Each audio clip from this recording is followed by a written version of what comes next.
emotionally speaking, we may say that we live in a children's world, or we live in their world. But the fact is that they live in our world. They live in a world that is governed and regulated by us. And we are the ones who condition them on various aspects and impart morals to them, be it directly or indirectly. For example, in even this webinar is for safety and welfare of children, but we can see that no child is present. So I think we can all agree that they live in our world and we are the ones who are responsible for their safety and welfare, as we are the ones who brought them into this world. Right. I can still see a lot of responses. Thank you so much, participants. So once a child, always a child is what most parents think. Even my mother at times treats me like I'm a child. So here's another question for all of you. Legally, below which age is a person considered a child? So, different laws in India define the age of a child differently. So, I think that's why there are mixed responses. But the POXO and the JJ Act, which we will be looking at in detail later, they define a child as a person, anyone below 18 years of age. And that is the definition we will also be using in the CACA safety workbooks. So now here's the question. So it's an age-old thing that children are innocent. So do you agree with this statement? So whoever agrees with this statement, please type yes in the chat box. Whoever disagrees with this statement can type no in the chat box. So now here's another follow-up question where we can dwell a little more on the innocence of our children. So since most of you don't a child, or what do you think most children choose when given these two options? Option A is to eat two candies right now with breakfast, or option B to eat four candies later with. So if you give option to your kid, what option would do you think they would choose? Would it be option A or option B? So you can give your responses in the chat box. Okay, I've already gotten a couple A's. Okay, so now let's take a look at what empirical data says about this. So, empirical data clearly shows that most children would choose option A. This is because our children are not good at calculating or foreseeing long term consequences of their action. So, clinically speaking, their behavior is primarily based on reflexive actions. And as our children grow, they go through various cognitive moral development stages. And by and large, these stages come to an end by the time they turn 18. So like a lot of you have said A, empirical data also shows that they would choose option A. So they do not realize that later I can get more. So it's sort of like immediate gratification that they get of having two candies right now, and they cannot calculate long-term consequences of their actions. But however, what happens is that children also do sometimes commit heinous crimes like murder and rape. But even at that point, we saying that children are innocent still holds true, because children even at that point they cannot understand the repercussions of their actions, or what the long-term consequences would be. And besides, the hormonal changes that children go through during adolescence also hampers their decision making, and this also further complicates the matter. So, though children cannot vote, they are also citizens, and apart from that, they also have special child rights. So, India's total population is about 1.4 billion, that is 140 crores, and about 40% of it, that is around 56 crores, are children. And we all know that children are a vulnerable population. That is the reason there are laws and special rights that have been put in place. So let's take a look at what laws are in place to protect children. So a child's age and the core principles for child rights were finalized by the United Nations Conventions for the Rights of the Child. We will also be referring to it as the UNCRC in the year 1989. And India ratified by this convention, in other words, decided to abide by this convention in the year 1992. And since then, there have been many reforms that have been done in the Indian judiciary, the police system, as well as the school education system. And many child rights related laws and welfare schemes were also introduced. For example, the school systems introduced the right to education and also the continuous and comprehensive evaluation, that is the CCE pattern. They also introduced midday meals and also started introducing the 10 WHO life skills. The universal WHO life skills were also been introduced in school. Apart from that, POXO Act was introduced in the year 2012. This is to deal with perpetrators of child sexual abuse. And the JJ Act was introduced in the year 2015 to deal with children who have broken the law and also children who are in need of care and protection. We will be looking at these laws in detail in the legal section. And corporal punishment was also banned under the JJ Act. So these are the reforms and the updations that the UNCRC, post UNCRC ratification brought forth. So we all know that women have special rights and laws that are in place to safeguard their interests and to protect them. So like the Dowry Prohibition Act, the Protection of Women from Domestic Violence Act, the POSH Act, etc. And no doubt, women should be made aware of their rights. So I can see I'm getting responses, right? So I think all of us do agree that women must be made aware of their rights. And now here's a follow up to it. But similarly, our children also have special rights and laws for them.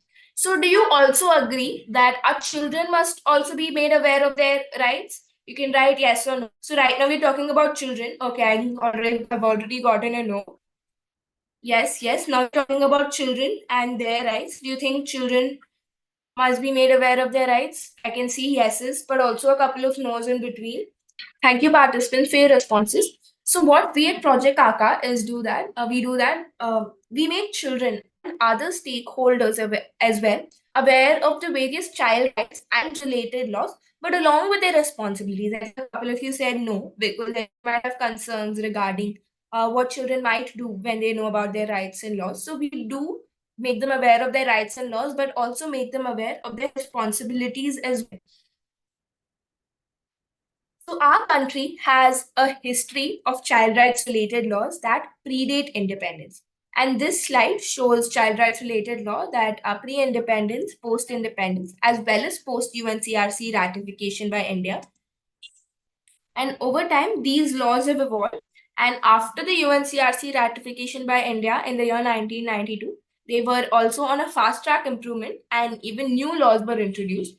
For example, the Juvenile Justice Act of 2015 was amended in the year 2021. The POXO Act of 2012 was amended in the year 2019. And the Commission for the Protection of Child Rights also came into existence in the year 2005. So now, in the legal session, we will be taking a look at the POXO Act and the JJ Act in detail. And now we'll be moving on to the legal session, for which I invite Miss Famia to take over. Thank you. Thank you so much, Miss Akshaya. Good morning, teachers. My name is Famya. I have done my master's in social work from Lucknow University. Earlier, as a youth facilitator, I have conducted sessions on decision making, gender justice, sexual and reproductive health, and early child marriage with the university students. Additionally, during my internship at Breakthrough Organization, I have closely collaborated with trainers to conduct session on bystander intervention against street harassment. And currently, I'm working as project manager with Project CACA, that stands for Children Against Child Abuse. So just give me a moment here, teachers, to share my screen. So, under this session, we will discuss the salient feature of one, Protection of Children from Sexual Offences Act 2012 or the POXO Act. Two, the Juvenile Justice, Care and Protection of Children Act 2015 or the JJ Act. The nature of crime or offence under the POXO Act is related to child sexual abuse. The Act became applicable in 2012 and was amended in 2019. The POXO Act is applicable across India and only when the offender is 18 years or more than 18 years of age, in other words, an adult, and the victim or survivor is below the age of 18 years, in other words, a child.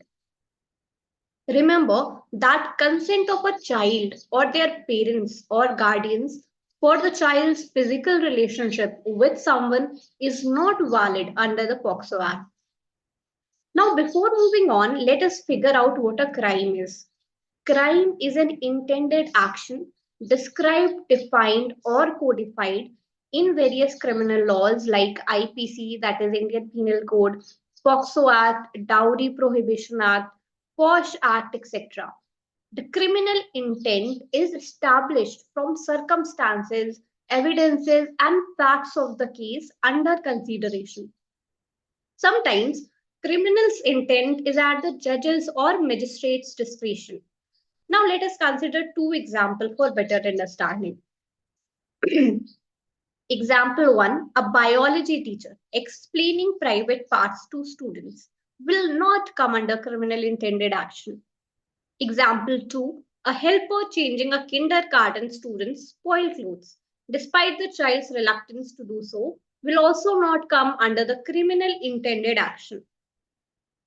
So we now correlate different crimes with the quantum of punishments or jail terms under the criminal justice system. The crime based on the jail terms awarded to a convict under various criminal laws are classified as petty, serious, and heinous offenses. Petty offenses have a jail term of up to 3 years and or fine. So the judge can let a guilty person go free without for a petty crime after imposing only a fine. Now serious offenses have 3 to 7 years of jail. Besides the punishment may include a fine. Heinous crimes have more than 7 years of jail, including life imprisonment or the death penalty. Besides jail, the punishment may include a fine. Now let us imagine three situations relevant to the POXO Act and try to typecast them as petty, serious, or heinous. So situation 1, that is obscene pictures, whereby a person shows obscene pictures to a child and no touch is involved. Situation 2, insertion, whereby a person inserts an object into a child's private parts. Mouth and all orifices below the belt are termed as private parts. Now, situation 3, whereby a person touches a child's private parts on top of their clothes. So, teachers, in your opinion, situation 1, that is showing obscene pictures, is which type of crime? Is it petty, serious, or heinous? Please write your answers in the chat box. Okay, I'm getting responses here. Petty, serious. So POXO defines it as sexual harassment and puts it in the petty offense category. Now moving on to situation 2, that is insertion. So teachers, insertion is which type of crime? Is it petty, serious, or heinous? Okay, we are getting responses here in the chat box. Serious, serious. A direct message also saying serious. Few are saying heinous as well. But majority of the teachers here are saying serious. In between, few are saying heinous. Sheetal ma'am is saying heinous, Sonali ma'am too. So teachers, POXO defines it as a penetrative sexual assault, commonly called rape, and it is a heinous offense. Now moving on to situation 3rd, that is touching private parts. So teachers, touching private parts is which type of crime?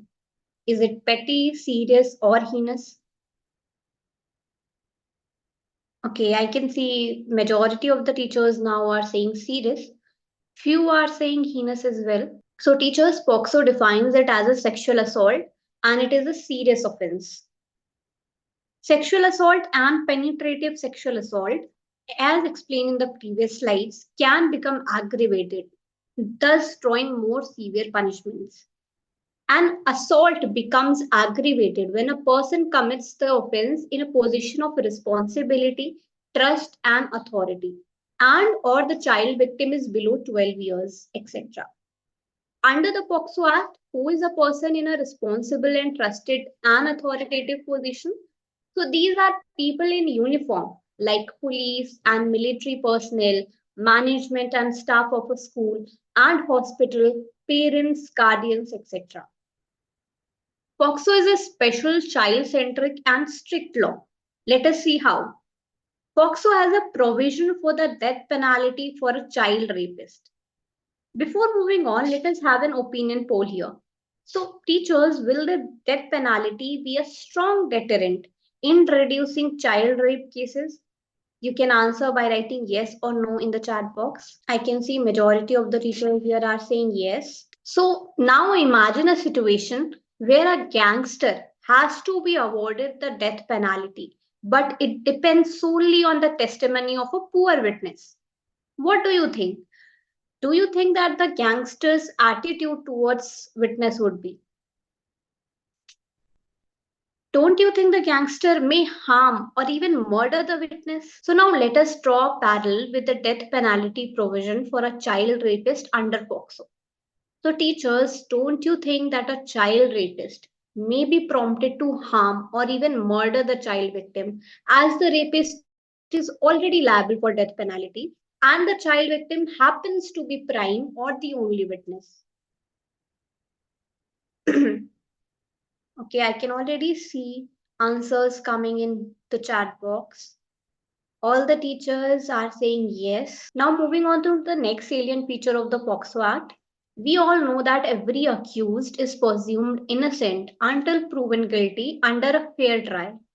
But in POCSO, just like Dowry Prohibition Act and Protection of Women from Domestic Violence Acts, it is the other way around. When a child blames a person for sexual abuse, it is presumed that the person has committed the offense. In other words, the burden of proof of innocence is on the accused. It is important to note that the burden of proof is on the accused does not mean that the accused cannot hire a lawyer for their defense. It also does not mean that the testimony of a witness or CCTV recording favoring the accused can be discarded. For example, a child blames a person X for touching him or her inappropriately. Incidentally, person Y was present when it happened. Person Y, as a witness, says that the child had split the tea over his or her clothes, and person X touched the child to help the child. So, an accused can always rely on such testimonies. Under POCSO, one has a legal, not only moral obligation to report. Moreover, the police have a legal obligation to register an FIR. Failures to do so are petty offenses under POCSO. For not reporting, the punishment is 0 to 1 year of jail and or fine. And for not registering the FIR, the punishment for the police person is 0 to 6 months of jail and or fine. The mandatory reporting of offences under POCSO is the trickiest section, as it creates moral and ethical dilemmas for the person willing to report the offence. The Act is silent about how much time a person can take before reporting a sexual offence. Reporting becomes problematic in a school based scenario because there is no legal obligation to inform the parents before reporting the abuse. So it will be prudent to take parents and the principal or management in confidence before reporting unless they are involved in the crime, in the abuse. Remember that the child's reluctance to report cannot be a reason for not reporting. Furthermore, there is a possibility that the child may later on change their statement or no evidence for the crime was found after investigation. But one can always report in good faith under the law. Reporting in good faith means that you are sure that the crime has happened and reported the same. In such a case, you will not be held liable. Now moving on to next salient feature of the POCSO, abetment. Just like criminal intention is a quite subjective matter. Abetment means deliberate support for a crime. It also means behavior or conduct that instigates the crime. It is an offense under various criminal laws and has a lesser punishment than the actual offense. However, under POCSO, abetment has the same punishment as an actual offense and can be even up to death penalty. For example, in a gang rape, active, that is penetrative, and passive, that is part of the gang at the time of the rape, are to be treated as active participation only. Child traffickers who kidnap or abduct children for prostitution will also fall under the abatement for rape. There is a caution here that not reporting an offense under certain conditions may also be considered an abatement. Under POXO Act, district-wise child-friendly fast-track courts, commonly called POXO courts, deal with the POXO cases exclusively. The POXO trials are in camera, meaning the general public cannot be present. There is a physical barrier between the accused and the child. The defense lawyer of the accused cannot question the child directly. There is a special child friendly police unit, that is SJPO, in each district that deals with the POXO victims. Moreover, there is a provision of compensation to the child victim. The district legal services authorities provide the compensation. POXO Act is gender neutral, that is, it recognizes that the victims and the perpetrators of the offense can be male, female, or any other. Moreover, the codification of the offense is the same irrespective of crimes committed against boys, girls, or any other. So, teachers, all laws like POSH Act, Dowry Prohibition Act, Protection of Women from Domestic Violence Act, etc., have a potential for misuse, and POXO is no exception. POXO Act provides monetary compensation to child victims. So, false cases can be filed by child's parents or guardians for compensation. Since under the POXO, the burden of proof is on the accused and the consent of the child is not valid, thus it becomes more prone to misuse. In August 2021, the Mumbai High Court acquitted, that is, not guilty, a person of sexual assault against a 5-year-old child. Earlier in the same case, the session court has pronounced the person guilty. So High Court found out that the child's parents tutored the child to testify against that person. Unfortunately, such cases, though rare, do occur. Digital recording or its creation, storage, sharing, broadcasting of any child related obscene content, even if the characters of the digital content are virtual, like cartoon characters, etc., is defined as the use of children for pornographic purposes under POXO. The punishment under it ranges from petty to serious offenses. Sharing any pornographic material, if received on WhatsApp or any other social media platform, is an offense under the Act. There is a caution here that extra precautions are to be taken while photographing or videographing children's performance in various functions in schools or excursion trips. Moreover, the school's CCTV footage of a children must be stored safely. So, as a good Samaritan, you can report child pornographic material imaginary on the internet at the web link that is being shared here in the chat box.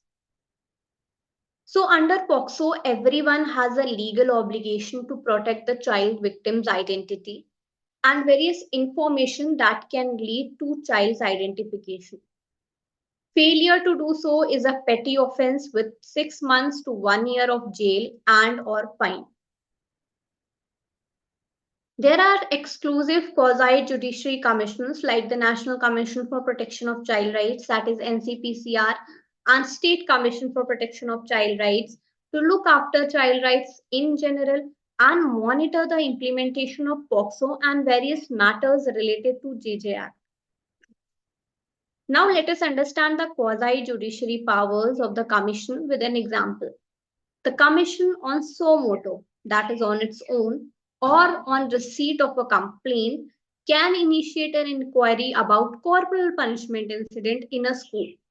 For investigation, sends a notice called summon to the school to know the facts of the case and then recommend the necessary action to the concerned authorities like police, Directorate of Education, etc. Moreover, including a child can register child sexual abuse complaints. For reporting the offense under POXO, The Act prescribes local police, special juvenile police unit, child helpline number 1098. One may also approach the commissions for the protection of child rights. The NCPCR and Ministry of Women and Child Development, Government of India, have developed an online complaint mechanism called POXO eBox, as you can see on your screen. It also has helpline numbers. Anyone, including a child, can register a complaint on the box. The child-friendly illustrative box directly connects the complainant with NCPCR without the involvement of police in the first instance. The the POXO e-box empowers everyone, especially our children.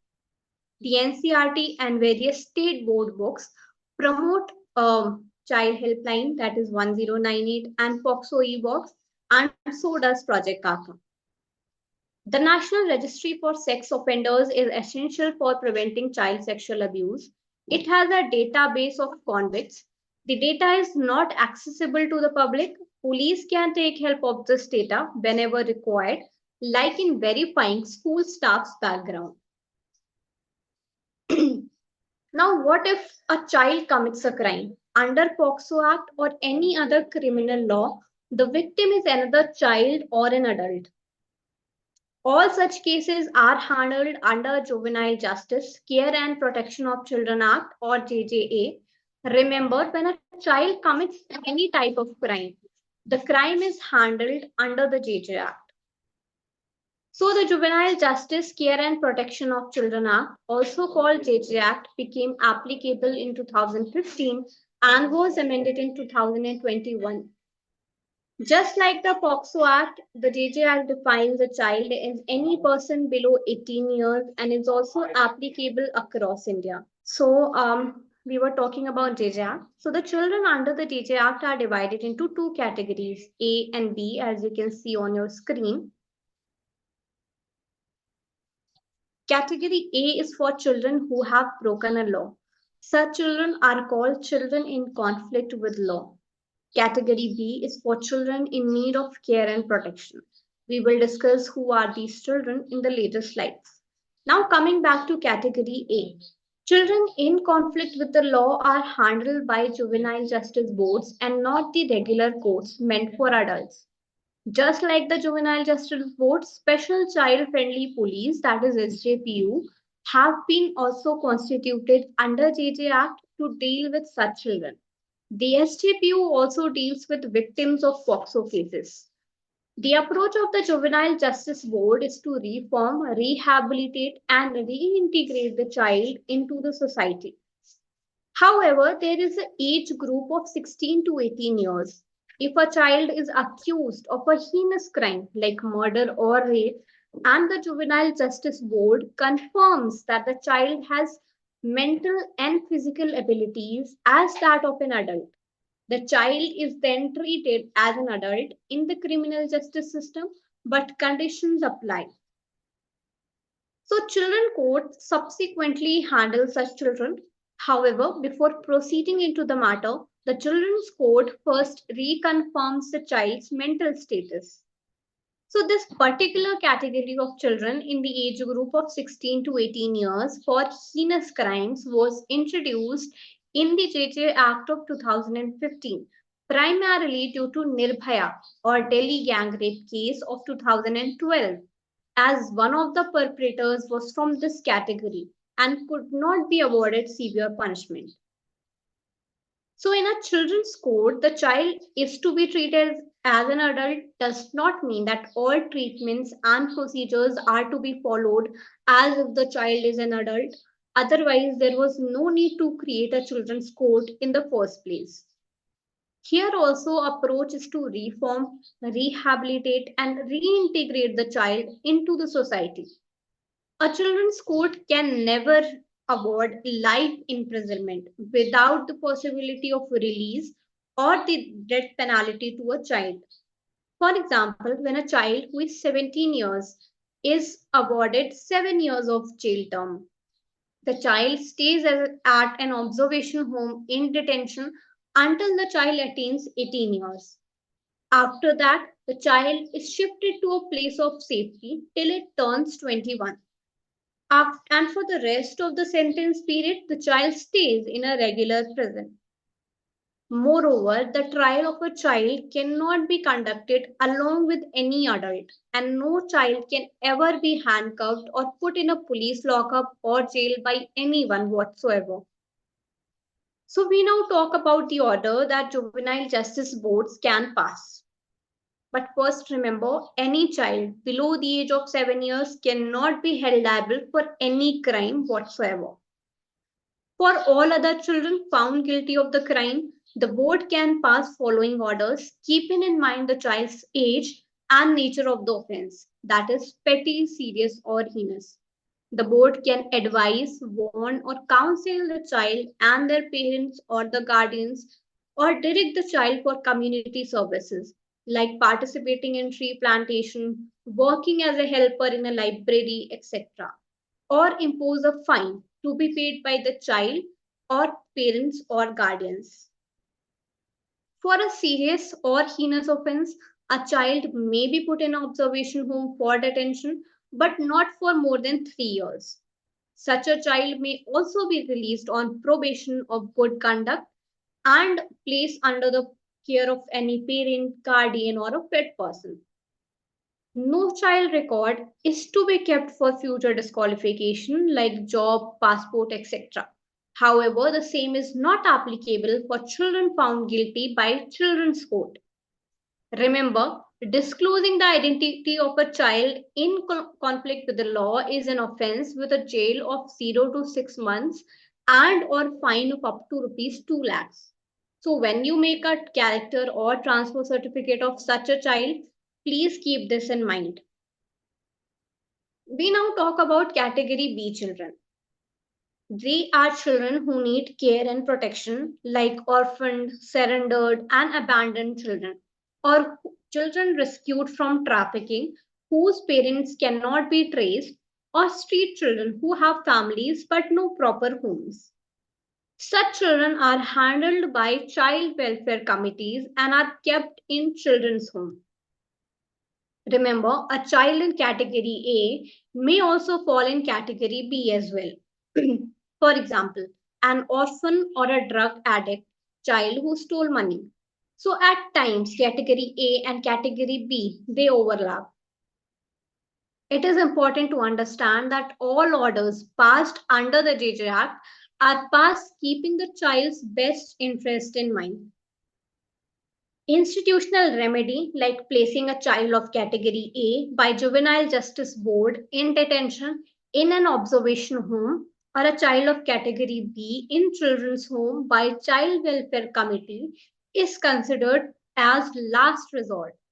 Both these homes are residential facilities and take care of child's educational, vocational, health, and nutritional needs. Under the JJ Act, central adoption agency have been found at the center and state adoption agencies at the state levels. They monitor, regulate, and facilitate child adoption. Children up to 18 years of age who are orphaned, surrendered, or abandoned are eligible for adoption once they have gone through the required legal adoption process. So we all know how our children behave when puberty starts or when they become adolescents or teenagers. The hormonal changes take our children on a roller coaster ride. The attraction towards others in the age group is quite a normal behavior. Moreover, no culture can exist without this version of Romeo and Juliet, so much so that they are part of English literature and school textbook. But the attraction towards others also make our children prone to abuse. Besides, when our children indulge in a physical relationship, their consent is immaterial under POCSO and JJ Act. Thus, they become both a victim and the child in conflict with the law. So, the POCSO and JJ Act do not provide any space for Romeo and Juliet, so to speak, thus at times creating situations that become quite ugly under criminal justice system. Accepting the consent of a child in the age group of 16 to 18 years for a physical relationship is a debatable topic and there seems to be no clear cut solution. Now, teachers, let us have an opinion poll here. What do you think? Two children falling in love is an issue of morality, criminality, or none? You can answer by writing M, C, or N in the chat box. It can be either a matter of morality or maybe none, but definitely not criminality. Project CACA goes through many challenges and dilemmas. It covers the academic, psychological, and legal aspect of children's safety and welfare by drawing a consensus between the diverse view of the subject matter experts through various democratic processes as shown in this slide here on your screens. You too can contribute as a teacher or parent by participating in an online gender stereotype breaking survey. A link for the same is being shared here in the chat box. Kindly copy and paste it somewhere for later use. Here is a pertinent example to reflect a dilemma and show how the opinions of these subject matter experts do not always go hand in hand. A psychologist, like a school counselor, while dealing with a child going through sexual abuse, um, would not disclose the child's identity or would not report abuse to anyone so that the child can trust the psychologist. Trust, as we all know, is a fundamental to counseling. On the other hand, child sexual abuse in a legal sense is a criminal offense and it is mandatory to report to the police. Thus, consensus building is a continuous process with Project CACA. Project CACA deals with sensitive issues and goes through many challenges. No single institution can handle these challenges. The project is a collaborative effort developed and implemented with the help of various supportive and partner organizations as shown in this slide here. With this slide, we come to an end of the legal session. I hope it will help you down the line. You can email your questions to us at legal@projectcaca.org. Thank you so much, teachers, for your active participation. Now, I would like to invite Ms. Akshaya again to take over. Thank you so much, Ms. Famia. I just request a few seconds to share my screen. So, hello participants. So, in this session, we will be covering the roles and responsibilities that the schools have towards child safety and well-being. However, we will remain focused on the area of child sexual abuse prevention. So, before we move on, here's a data on child sexual abuse. So there was this survey that was conducted in the year 2007 by the Ministry of Women and Child Development, Government of India, and it confirmed that the cases of child sexual abuse in our country were of epidemic proportions. And here are a few of the findings. So the data show that about 50%, that is almost half our children, from babies to grown-up kids and boys to girls, were all victims of sexual abuse. And it was also seen that the myth that boys are not sexually abused was also broken, as it showed that both boys as well as girls were equally vulnerable to child sexual abuse. And it was also established that in most of the cases, the abuser was not a stranger and was most likely someone who was already known to the child, be it in their family or their neighborhood or their social circles, etc. It was mostly someone who the child was already familiar.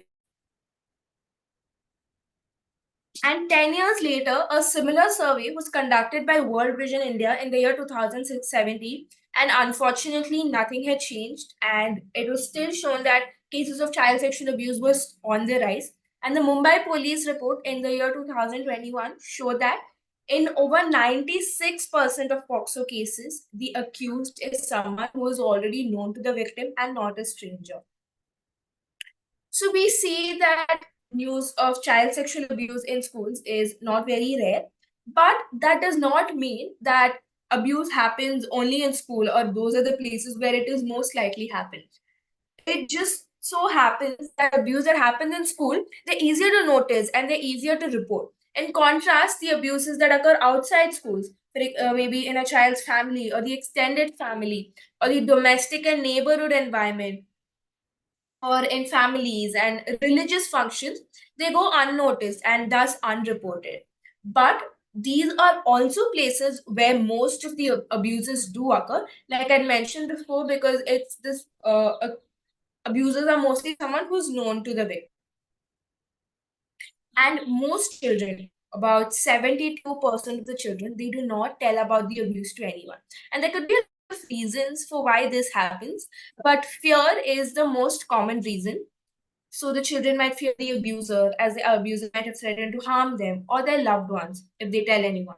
Another reason is the fear of being blamed for the abuse or being punished or scolded by the parents for the abuse that happens. What will happen if they blame me? What if it's my fault? So those kind of things also prevent children from talking about their abuse. And also, in a lot of cases, what happens is, especially in a society like India, parents do not want to report abuse because of the social stigma that is surrounded to child abuse or sexual abuse in general.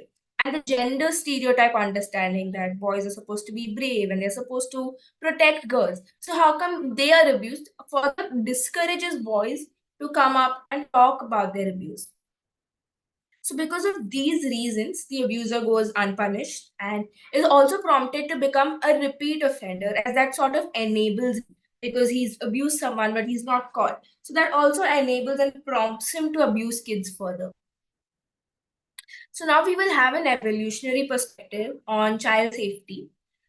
So let's take an example here. So a baby deer, as soon as it is born, it is able to stand and it is able to run on its own, and it does not really need support from the mother, who is and even though the baby deer is just born.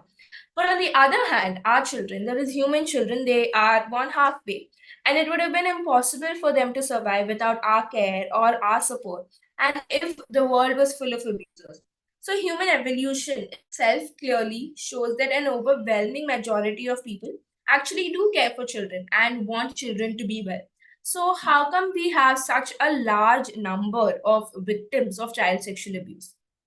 This, as I mentioned again, is because most abusers, they are repeat offenders. So, an abuser would not limit themselves to one child. And a person who is sexually attracted to children is also called a pedophile. But the good news is that child sexual abuse is very much preventable, and it can also be curtailed to a great extent. Like I mentioned before, the abusers are few, it's just that they repeat abuse often. And child sexual abuse is, unlike many other crimes, it's not a crime that is based on any cultural practice or belief or poverty or class or social divide. Moreover, uh, things like child marriage cases have decreased drastically in the last 70 years. So there is hope for child sexual abuse cases as well to reduce. So what do we do to prevent child sexual abuse? So we all know that we cannot be with our children all the time. So the way forward would be to empower them against abuse, and a school doubt is no doubt the best place to provide the tools for a child to empower them and protect themselves from abuse. So the Gazette notification of the POXO rules 2020 has directly defined the roles that principals and teachers and the school has towards child safety and well-being.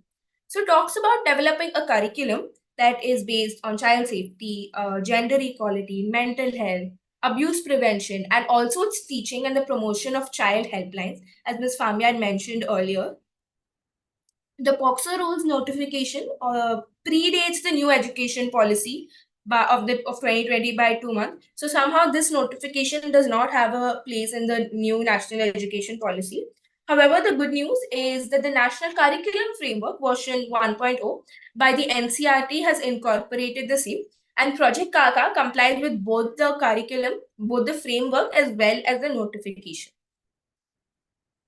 Moreover, schools also regularly receive various circulars, guidelines, notifications, and advisories, be it from the respective school boards or the directorates, the education ministry, and also certain state commissions on various matters related to child safety, health, or well-being. At times, even the Supreme Courts or the High Courts come up with guidelines, safety guidelines for the school. And Project CACA complies with all of these circulars and guidelines as well. So in the last page of the CACA safety workbook, you will see a portion called Project CACA bibliography. So you will be able to see what are the various guidelines and the notifications that that Project CACA abides by. Everyone, including children, must be made aware of the child helpline, which is 1098, and also the POXO e-box. So all children and all the stakeholders must be made aware of these two aspects. So now here's a question for all of you. So have you all seen the Komal film for children? You can write yes or no in the chat box. It's a short animated film. If anyone has seen it, you can just write yes. If not, you can respond with no. Okay, I can see no, a lot of no's, but a couple of yeses as well. Okay. So Komal is actually a short animated and also a child-friendly film that educates children and everybody else as well on prevention of child sexual abuse.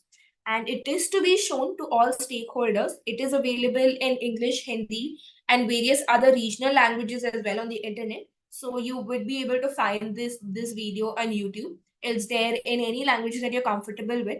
So whoever hasn't seen the Komal film, please do make it a point to go back and watch the video. It will also help you understand what we do here at Project Kaka even better. So a lot of aspects that is spoken about in the video is also something that Project Kaka aims to do. So various guidelines and circulars also advocate the installation of CCTV cameras in schools.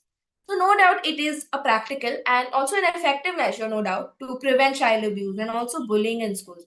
However, there is also a flip side to it. So psychologically speaking, constant CCTV surveillance harms a child's or even anyone else's mental health. And in a way, it also violates a child's right to privacy. So, though CCTV surveillance is effective, a lot of places like toilets cannot be covered by CCTV. And so, not every place can actually be monitored using CCTV surveillance. And what happens is these places they become breeding grounds for bullying, abuse, and other unsafe activities. So, what do we do to ensure that unsafe things do not happen in spaces that aren't monitored by the CCTV? So now let's have an opinion. So inculcation of good behavior is primarily a matter of morality rather than surveillance. I will give you a situation to help you understand this better.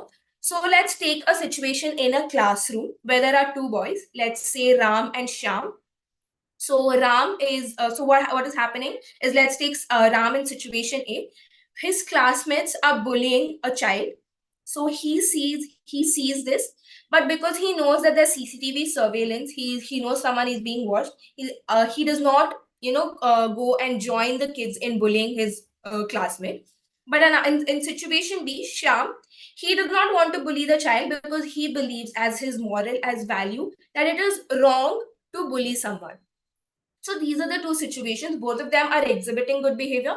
But in situation A, it is because of surveillance that he's being surveyed. But in situation B, Sham does it because it is his moral, his value that he shouldn't harm anyone. So in which situation do you think morality or good behavior has been inculcated? Do you think it has happened in situation A or in situation B? Okay, I can see BB. So, in this context, let us understand this statement. So, is inculcation of good behavior primarily a matter of morality or rather than surveillance? So, do you agree to this that inculcation of good behavior is a matter of morality rather than surveillance? You can write yes or no in the chat box now. Yes, yes. So, I think all of us do agree that good behavior is a matter of morality rather than surveillance.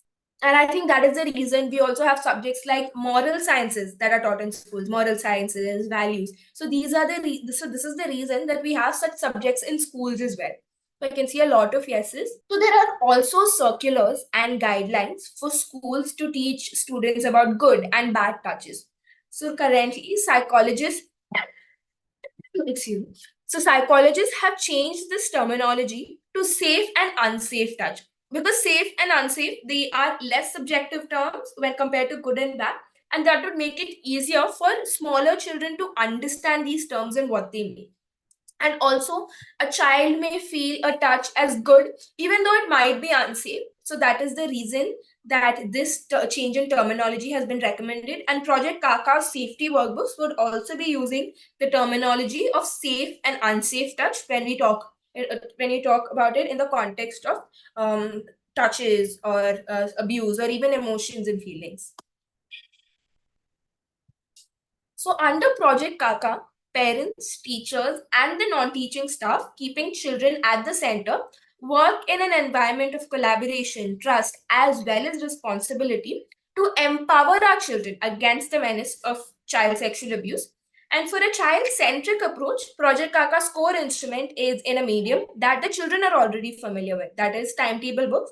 And the Kaka safety workbooks, they are also based on subjects that the teachers are already familiar with, that is life skills and moral sciences. The Project Kaka safety workbooks also talk about many behavior changes for parents, caregivers, as well as teachers that is crucial for preventing child abuse. And we will be talking, and let's look at a few examples that we can ponder upon. So the first one would be parents should not change their clothes in front of children, because young children would then start to perceive this behavior as usual, and the abuser can use it to groom them. So for example, an abuser is in a room alone with the child, and the abuser starts undressing, but the child would not see that as something unusual, because he sees it's something that he sees at home and he's conditioned to it. So this is the reason that parents should not change clothes in front of their children, and children must also be encouraged to change their clothes privately once they are of the age where they are able to do so. The next thing would be corporal punishment. We all know that corporal punishment is cruel and is also a criminal offense under the JJ Act. So, what happens when children go through corporal punishment is that they again get conditioned to such measures, and the abusers would take advantage of this conditioning. As children, they are physically weaker as well, and they're not able to oppose forced action. And also remember that things like corporal punishment, bullying, ragging, domestic violence, they are all extremely correlated. So corporal punishment is something that must be avoided at all costs. The next thing would be a negative image of police. So parents very often do create a negative image of police in children. So smaller children, they might be told things that if you do not do this, if you do not do that, police uncle would come take you away. So I think this is something that is very common, especially in Indian households. So, but what happens is this negative image of the police is not a good thing, because this would make the police unapproachable to the child.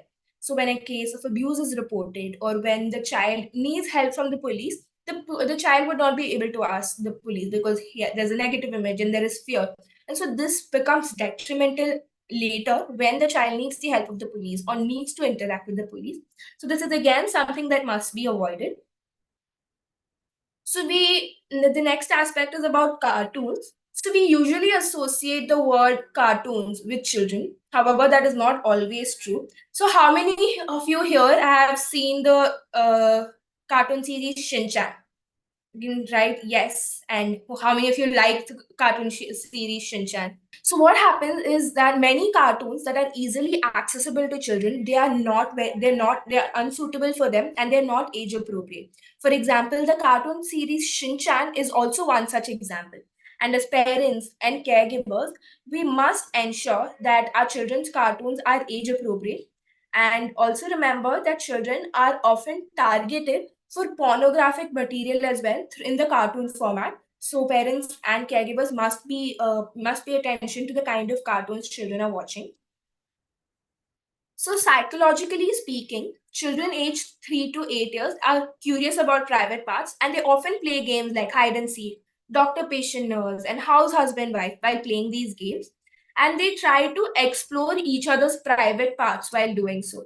And some parents or caregivers and teachers may correlate this behavior to shame, which is incorrect, because this will then lead to guilt, and children might not be able to open up about abuse later if this happens.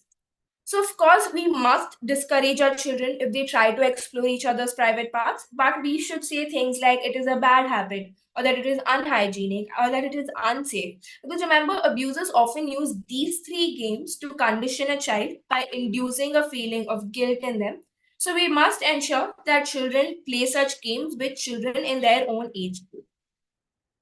So the next thing would be so we all want our children to be neat, clean, and well dressed.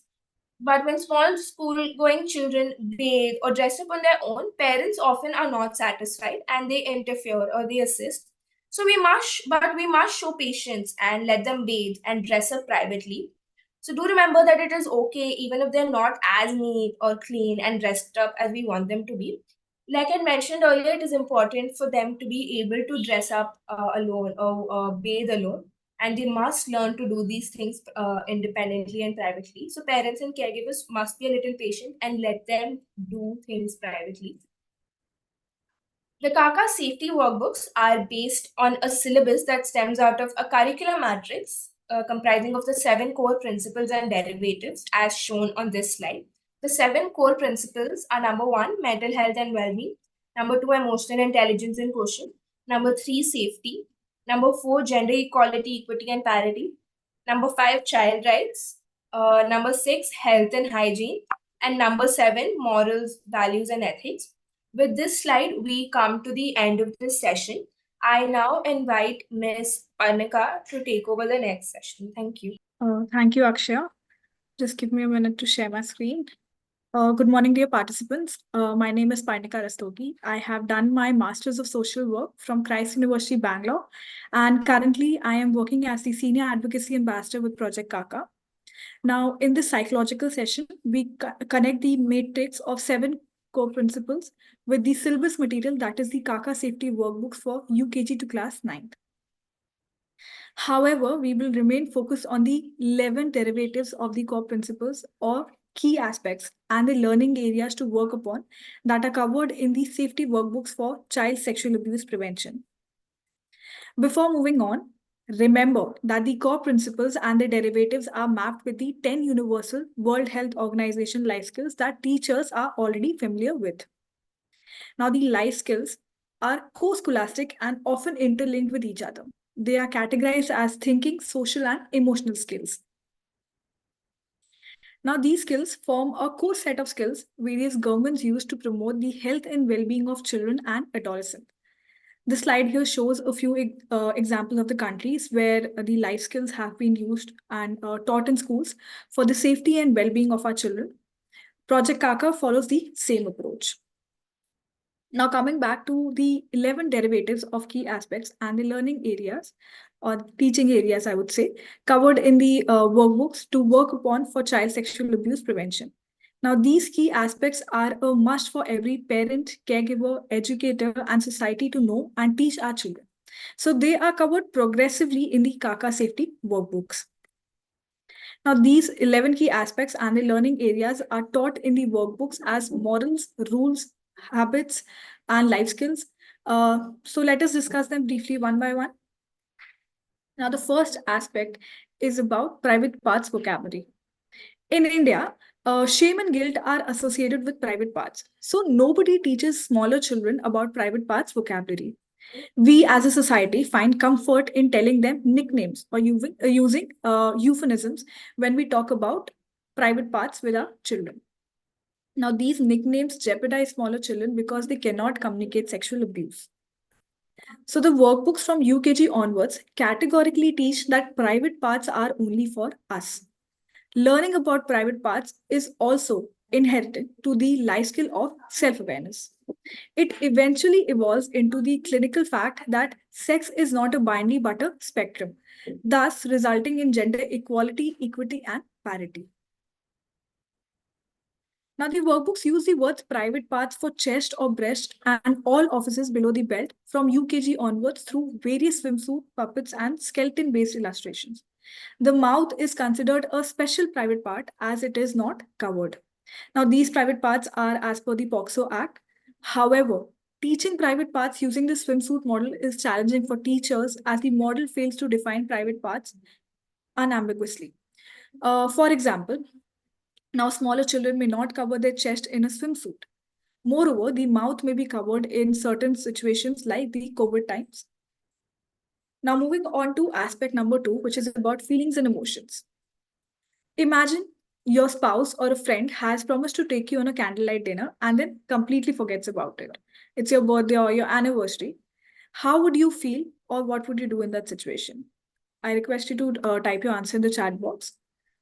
Participants, imagine your spouse or your friend has promised to take you on a candlelight dinner on your wedding anniversary or on your birthday and then completely forgets about it. What would you feel? Like, how would you feel in that situation? Disappointed? Okay. So, as we could see from the chat box also, there are thousands of feelings listed in English language. Expressing feelings is tricky, especially those related to guilt, anger, embarrassment, and shame. So, young children do not have a proper vocabulary for feelings because we neither teach them about feelings nor how to express them. So, the corresponding learning areas covered are one, feelings are our friends and we must listen to them. And two, our feelings tell us about any safe, unsafe touch, look, behavior, whether real or virtual.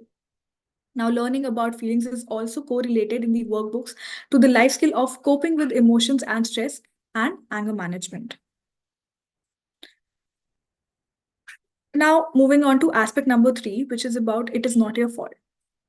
So, I have a question here for all of you again. Participants, imagine a child gets hurt while playing outdoors on a hot summer day and then rushes home to tell their parents. Now, do you think that some parents will scold and blame their child for why they went outdoors on such a hot day to play in the first place? You can write yes or no in the chat box. Remember, I'm asking this from a very general Indian scenario and not referring to any particular parent or individual here. So I already see yeses. Yes, they can. Yes, two no's. Okay. So thank you, teachers, for answering. Now, remember that parents often blame children directly or indirectly, even when they are not at fault. When children confine us, we often confront them by asking these why questions. Why did you not tell me before? Why did you even go there? Why did you wear such a dress? And so on. This set of why question shift the blame onto the children. And in case of abuse, they tend to believe that the abuse is their fault and feel guilty about it. Now, remember, children will share less and less with their loved ones about the abuse because of these why questions. So, the workbooks teach that unsafe touch or behavior is never a child's fault, and they must keep telling them about it to their loved ones or their trusted ones until they believe them. Now, moving on to aspect number 4, which is about it is okay to be scared. Imagine again that you are in a jungle and suddenly come across a lion. What would you feel or do in that situation?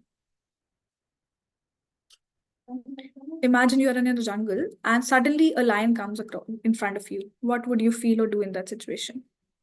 Rajita ma'am is saying fear. Okay. Okay. Thank you once again for answering. So, teachers, psychologically speaking, fear is a negative emotion, while on the other hand, valor and bravery are virtues. However, fear often helps us to be safe. So, the best thing for a child to do against an abuser is to run away. Now, the workbooks teach the same to children, and also that is it is okay to be afraid and brave to tell what and who they are afraid of. Now, the fifth key aspect is about being assertive. Now, imagine that when a child, I have a question actually here for you, that when a child objects to a neighbor or relative who pulls their cheeks, some parents say it is okay and neglect the child's objection. So, do you agree that some parents act like this? You can say yes or no in the chat box. Again, I'm giving a very general Indian scenario and not referring to any individual in particular here. Okay, I already see a lot of responses in the chat box. Okay, so remember, this question is from the perspective of a general Indian population and not any specific individual. Okay, I see a yes in the chat box again. Okay, thank you for answering, teachers. Now, when we encourage children to let someone touch them, even when children resist, we blur their understanding of personal boundaries. So, the workbooks through dialogues prompt caregivers, parents, and teachers to listen to our children attentively, especially whenever they try to assert themselves in the context of touches, feelings, and behaviors. So the workbooks also teach saying no effectively without being disrespectful and violent. They also teach being confident and body language. So these are also key ingredients to the life skill of effective communication.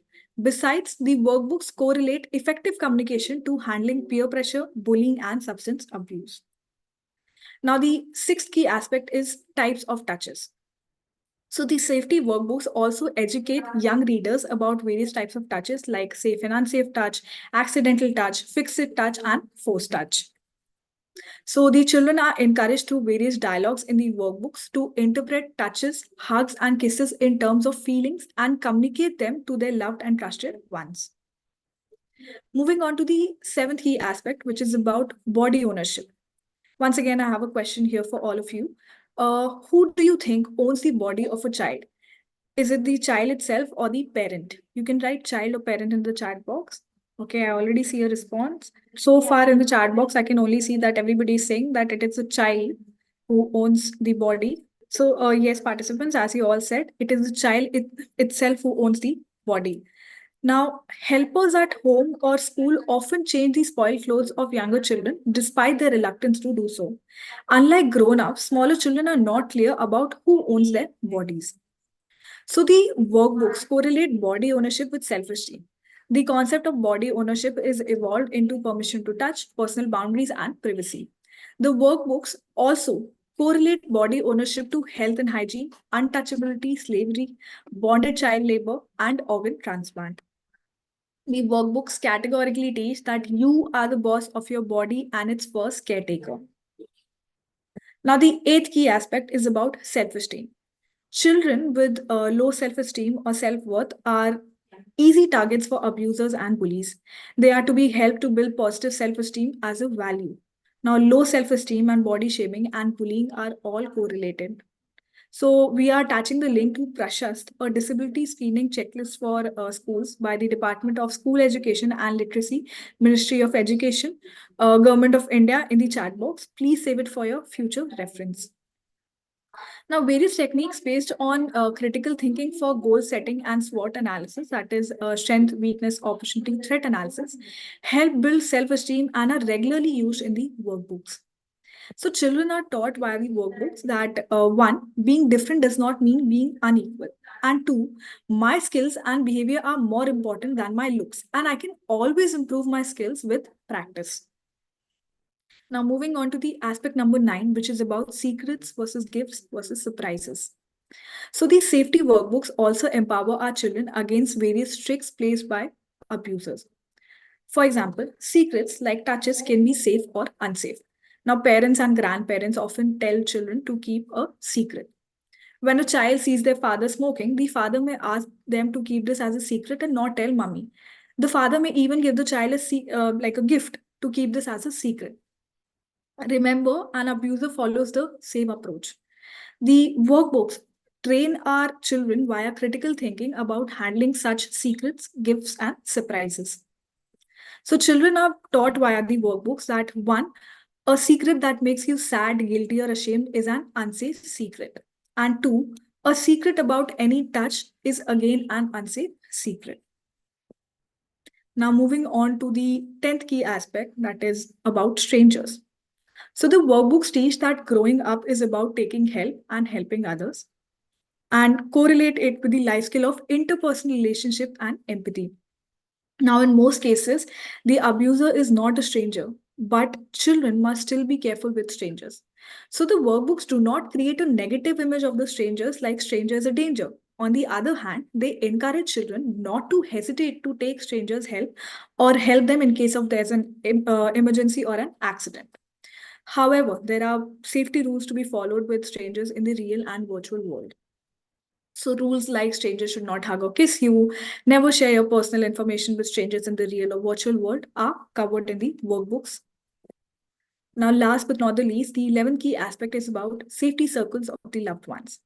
So, the workbooks make children aware of their safety circles comprising of parents, grandparents, teachers, whom they can approach to share their feelings and secrets, and who will listen to them and help them.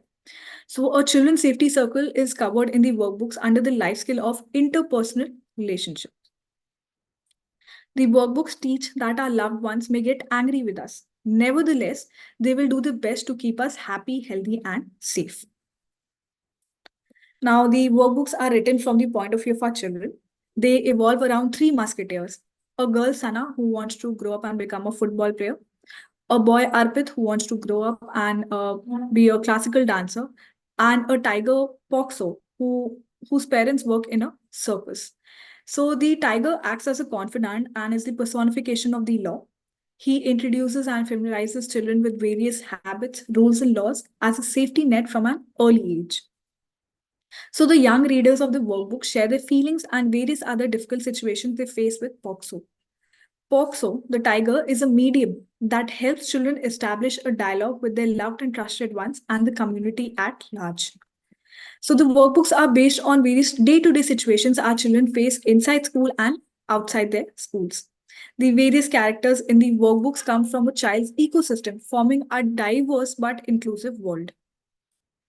Now, the workbooks regularly promote that being different does not mean being unequal. For example, Class 3 workbooks draws attention of everyone towards the fact that the world around us, like doors and handles, scissors, writing styles, are more designed for right-handed perspective and are not user-friendly for left-handers. Besides, the class ninth workbook is a social experiment by us as its page setting is from right to left. Now, the idea is to create awareness that a majoritarian world must be sensitive towards minorities. Now, remember, all the questions or activities in green in the workbooks relate to the child's behavior, feelings, opinions, morals, incidents, medical conditions, and relationships. Now, these are to be considered as personal information as far as possible. So, while analyzing such question, one has to avoid being judgmental. Now, let us analyze a question from primary class books. Most touches are bad, most touches are safe, but not all.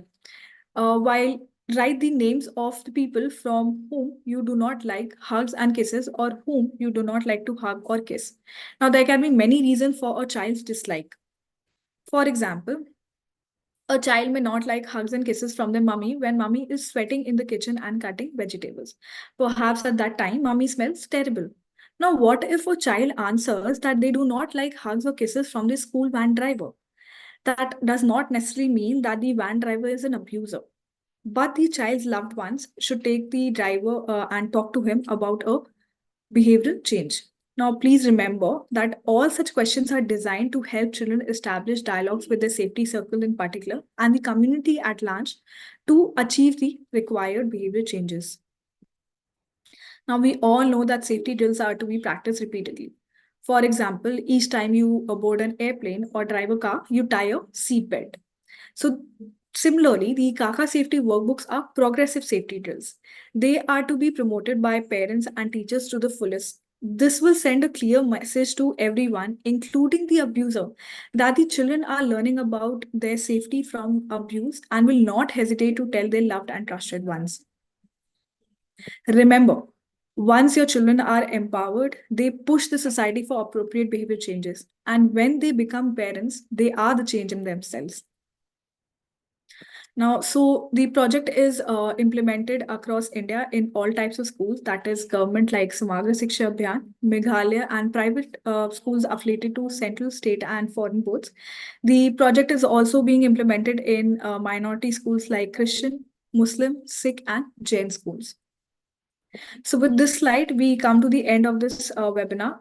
A link for an online questionnaire is being shared here. Kindly fill out the questionnaire. It is a must to get the e-certificate. Also, please note that the certificates to you all individually will be provided by your school authorities. So kindly contact them for the same.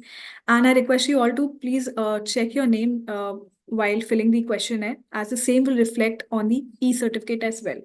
So make sure there are no spelling errors. Once again, for being so interactive during the entire webinar and being so patient. Thank you all for attending today's webinar.